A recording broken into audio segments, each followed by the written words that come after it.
Az első világháborút követő 2 év Magyarország történelmének egyik legválságosabb időszaka volt, ami alatt 2 politikai rendszerváltás történt, és az ország több mint 900 éves területi egysége helyrehozhatatlanul felbomlott.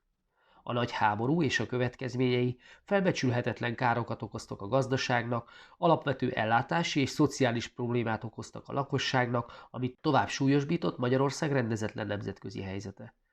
Az ország külpolitikailag teljesen kiszolgáltatott volt, ráadásul ellenséges érzelmű szomszédok vették körül. A háborút követő forradalmak fordulatai és kaotikus közállapotai után Magyarországon szükség volt egy nyugodt időszakra, amire nem csak társadalmi, hanem nagyhatalmi igény is mutatkozott. Az Antant megbízottjaként 1919 őszén Magyarországra érkezett Sir George Russell Clerk, akinek az volt a feladata, hogy tárgyalópartnert találjon a világháborúban győztes nagyhatalmak számára. Clerk találkozott a számításba vehető politikai erők képviselőivel és a Nemzeti Hadsereg főparancsnokával, Horthy Miklóssal is.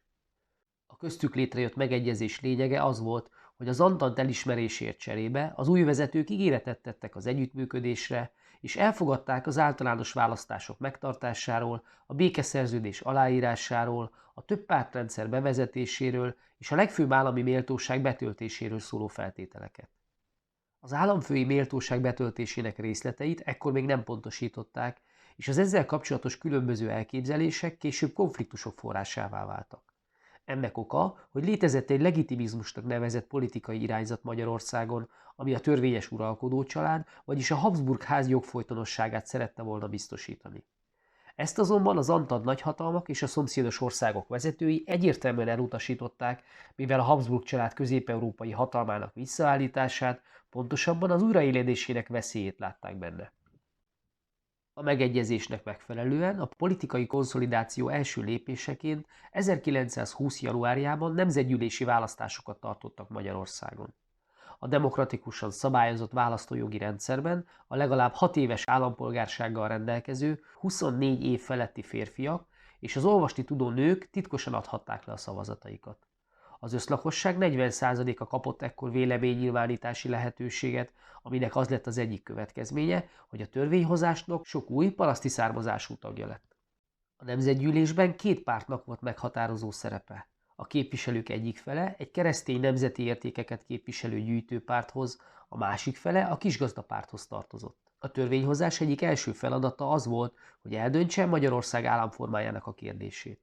A nemzetgyűlés akaratából a történelmi hagyományokhoz visszatérve Magyarország ismét királyság lett, de a nemzetközi ellenállás és tiltás miatt az 1916 és 1918 között uralkodó 4. Habsburg Károly nem térhetett vissza a trónra. Ezért ideiglenes jelleggel arra az időre, amíg a királykérdés szabadon rendezhetővé nem válik, a nemzetgyűlés kormányzóvá választotta Horthy Miklóst. Ekkor még senki nem sejtette, hogy ez az ideiglenes állapot majd 1944. október 15-ig fog tartani, és Horthy Miklós személye a 2 világháború közötti időszak szimbólumává válik. A kormányzót csak korlátozott államfői jogokkal ruházták fel, királyt helyettesítő jogokat nem kapott. A nemzetgyűlést például nem oszlathatta fel, nem élhetett a törvényjavaslatok beterjesztésére vonatkozó előszentesítési joggal sem, és nem adományozhatott nemesi címeket. Horthy ezért arra törekedett, hogy lehetőség szerint a jogköre kibővüljön, és ez az igény végigkísérte majdnem negyedszázados kormányzóságát. Ez alatt elérte, hogy nem kellett félnie a visszahívástól, vagy a működés idejének korlátozásától, lehetőséget kapott a kegyelem gyakorlására, az országgyűlés elnapolására, és veszély esetén a hadsereg határon túli bevetésére is. A jogköre azonban soha nem lett korlátlan, végig alkotmányos keretek között maradt. Nem rendelkezett sem királyi, sem diktátori hatalommal, sőt a 30-as években a kormányzói jogkiterjesztés hátterében éppen a szélső jobboldali veszéllyel szembeni alkotmányos biztosíték indoka állt. Néhány hónappal Horthy megválasztása után 1920. június 4-én került sor az első világháború hivatalos lezárására. A trianoni békeszerződés kényszerű aláírása következtében Magyarország a térség kisállamává zsugorodott.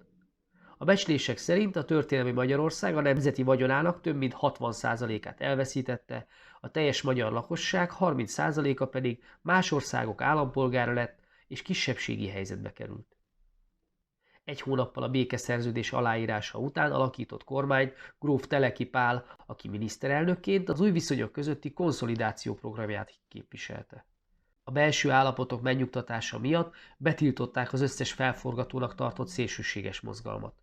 A törvény erejénél fogva illegalitásba kényszerítették a kommunista pártot és a radikális nézeteket valló jobboldali egyesületeket is. Az időnként önkényesen tevékenykedő tisztikülönítményeket átszervezték és végül felszámolták. A konszolidáció része volt egy korlátozott földreform végrehajtása, aminek során 1,1 millió hold földet osztottak szét több mint 400 000 igénylő, zömében kis és szegény paraszt között. A földosztásnak alapvetően két célja volt: egyrészt a vidéki szegények lecsendesítését szolgálta, másrészt lehetőséget teremtett Horthy Miklós kormányzó számára, hogy egykori hűséges katonáit birtokadománnyal jutalmazza. Ehhez a kormányzó által alapított vitézi rend biztosította a jogi kereteket. A földreform alapvető hiányossága az volt, hogy nem segítette a magyar termőföldek hagyományosan nagy és törpebirtokokból álló struktúrájának az átalakítását, vagyis a gazdaságilag életképes középbirtokok számának növelését. 1920-ban, még a Teleki kormány idején fogadta el a Nemzetgyűlés a numerus clausus, vagyis zárt szám elnevezésű törvényt, ami előírta, hogy egyetemekre és főiskolákra a nemzetiségek csak országos számarányoknak megfelelő arányban juthatnak be. Ez a törvény egyértelműen antiszemita jellegű volt, mert a célja a zsidó származású hallgatók felvételének korlátozása volt, és elfogadásával a leendő értelmiség keresztény jellegét kívánták erősíteni. Teleki Pál miniszterelnökségét a királykérdés döntően befolyásolta. 1921-ben az utolsó magyar uralkodó, negyedik Károly a nemzetközi helyzetet és a jogfolytonosságot hangsúlyozó magyar belpolitikai légkört alkalmasnak ítélte arra, hogy visszatérjen Magyarországra, és ezzel a politikai élet vezetőit határozott állásfoglalásra bírja. A legitimisták tábor azonban korán sem volt annyira egységes, mint Károly hitte. A nemzetgyűlés nagy részét adó kisgazdák inkább a szabad királyválasztás hívei voltak, és Horthy Miklós kormányzó sem akart visszalépni a hatalomból. Teleki Pál miniszterelnök nehéz helyzetbe került. A királyt sem egyértelműen támogatni, sem elutasítani nem akarta, ezért egy közúti baleset körülményére hivatkozva elkerülte a személyes találkozást. Károly szembesülve a helyzet bonyolultságával inkább távozott Magyarországról. Teleki viszont a tettének kétértelműsége miatt szembe került a pártjának legitimista táborával, és lemondásra kényszerült. A kormányzó megbízásából a konszolidáció munkáját ezért 1921-től egy másik erdélyi gróf, Bethlen István folytatta, akinek a királykérdés megoldása az egyik legfontosabb feladata lett. 1921 őszén Károly ismét Magyarországra érkezett, de ezúttal királyhű fegyveres csapatok is csatlakoztak hozzá, sőt Sopronban egy másik királytámogató kormány is megalakult. A főváros felé tartó fegyvereseket azonban Budaörsnél a kormányerőknek sikerült feltartóztatniuk, és ezzel az államcsíny meghiúsult. Károly nem várt ellenállás, és a támogatóinak gyengesége miatt visszakozott, de ezúttal hagyta magát őrizetbe venni. A letartóztatás után angol felügyelettel Madeira szigetére száműzték, ahol egy évvel később elhunyt. A legitimizmus politikai problémáját végérvényesen a nemzetgyűlésnek azzal a határozatával oldották meg, ami kimondta a Habsburg-ház trónfosztását. Erre 1620, 1707 és 1849 után 1921-ben immár negyedik alkalommal került sor a magyar történelemben. A legitimizmus kudarcának belpolitikai következménye is lett, és az eddig összetartó keresztény-konzervatív kormányzópárt egysége megbomlott. Bethlen István miniszterelnök felismerve az erőviszonyok átrendeződését átlépett a kisgazdapártba, és magával vitte a vele rokon szenvező konzervatív képviselőket is. A kisgazdákból és a Bethlen párti képviselőkből egységes pártnéven új párt alakult, ami 1922-ben a mandátumok 58, 1926-ban 69, 1931-ben pedig 64%-át szerezte meg a választásokon. Bethlen István erre az abszolút parlamenti többségre támaszkodva 1931-ig töltötte be a miniszterelnöki tisztséget. A belpolitikai viszonyok további kiegyensúlyozását jelentette, hogy a miniszterelnök megállapodást kötött a magyarországi szociáldemokratákkal, akik ezután törvényesen működhettek, a bebörtönzött tagjaik amnesztiát kaptak, és pártként indulhattak a választásokon is. Cserébe a szociáldemokraták lemondtak a sztrájkok és tömegtüntetések szervezéséről, a közalkalmazottak beszervezéséről, megszakították a kapcsolatokat az emigrációban lévő szocialistákkal, valamint ígéretet tettek arra, hogy a külföldi propagandájuk nem irányul a magyar kormány és a rendszer ellen. A politikai intézményeit és azok működését tekintve a korszak kormányzati formája korlátozott polgári parlamentarizmusnak tekinthető.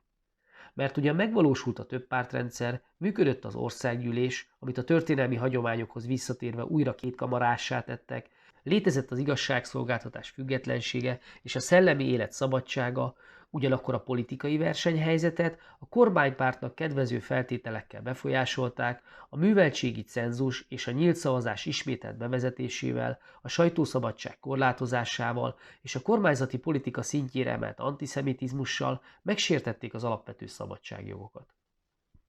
Magyarország az első világháború és a forradalmak után a politikai nehézségek mellett nagyon súlyos gazdasági problémákat örökölt. A mezőgazdasági és ipari termelés a nagy háborút megelőző év 40%-ára esett vissza, a dualizmus időszakában egységes piac és közlekedési hálózat széthullott. A történelmi Magyarország nyersanyagokban gazdag peremterületei külföldre kerültek, ezért az ország középső részeiben található feldolgozóiparüzemei kihasználatlanok maradtak. A trianoni Magyarország csonga gazdasági szerkezetű és nyersanyagokban szegény, intenzív behozatalra szoruló ország lett, ami alapvetően határozta meg a gazdaság helyreállításának lehetőségeit. A kormánynak növelnie kellett az állami bevételeket és csökkenteni a kiadásokat, elő kellett segíteni az ipar fejlődését, és önálló pénzügyi intézetet kellett létrehoznia. A betlen kormány az adók emelésére és új adónemek bevezetésére kényszerült, majd az állami szektorban jelentősen csökkentette a foglalkoztatottak számát.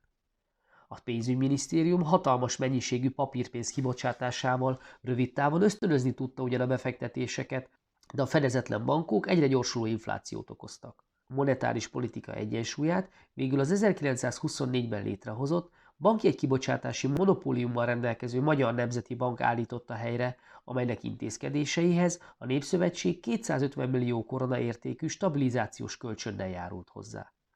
Ennek egy részével a pénzügyminisztérium mérsékelte az államháztartás hiányát, a másik részével pedig ipari beruházásokat támogatott, és az infrastruktúra elsősorban az oktatás, a közútrendszer, valamint a hírközlés fejlesztését finanszírozta.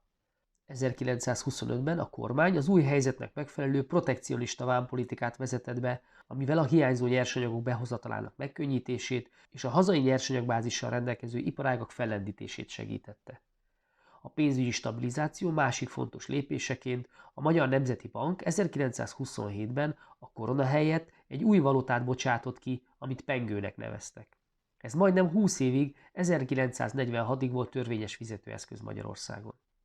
Ezekkel az intézkedésekkel a kormány megfelelő körülményeket teremtett a szükségszerű gazdasági szerkezetváltozáshoz. Ezután meghatározó iparág lett a dualizmus idején még elhanyagolt textilipar, a vegyipar, az elektronika és az építőipar. Az elektronika terén például világszínvonalú termelés folyt. Az Egyesült Izzólámpa részvénytársaság izzóira nagy volt a kereslet, és a világ számos országába exportálták. A fejlődés ellenére a gazdaság fő ágazatai közül továbbra is a mezőgazdaság maradt a meghatározó, de ott a birtokszerkezet egyoldalúságai, vagyis a közepes méretű birtokok hiánya és a gabonatermelés túlsúlya miatt nem volt számottevő előrelépés. Megfigyelhető volt viszont a munkafolyamatok gépesítése, amire jó példa, hogy a traktorok száma az 1920-as években meghatszorozódott. A tudatos és összehangolt gazdasági és pénzügyi intézkedéseknek köszönhetően a nehéz indulási körülmények ellenére a magyar gazdaság megőrizte a történetileg rájellemző félperifériás szintjét.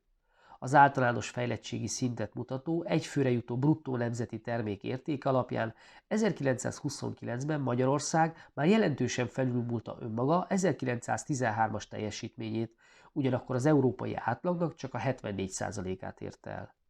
Az átmeneti fejlettségi szintet még jobban szemlélteti, ha az értéket más országokhoz viszonyítjuk. A magyar teljesítmény a Németországinak a 40%-át, a csehszlováknak a 82%-át, a lengyelországinak a 121%-át, a romániainak a 131%-át jelentette. Remélem érthető volt és segített ez az összefoglaló. Ne feledd, a podcast leírásában próbára teheted a tudásodat is ezzel a témával kapcsolatban. A linkre kattintva megjelenő űrlapon az összes eddigi, ehhez a témához tartozó, egyszerű választ igénylő érettségi feladatot meg tudod oldani, és a végén a jó megoldásokat is megnézheted. Ha tetszett a podcast, akkor iratkozz fel a csatornára, ha támogatásoddal segítenéd a munkámat, akkor a leírásban megtalálod hozzá részleteket. Jó munkát, sok sikert!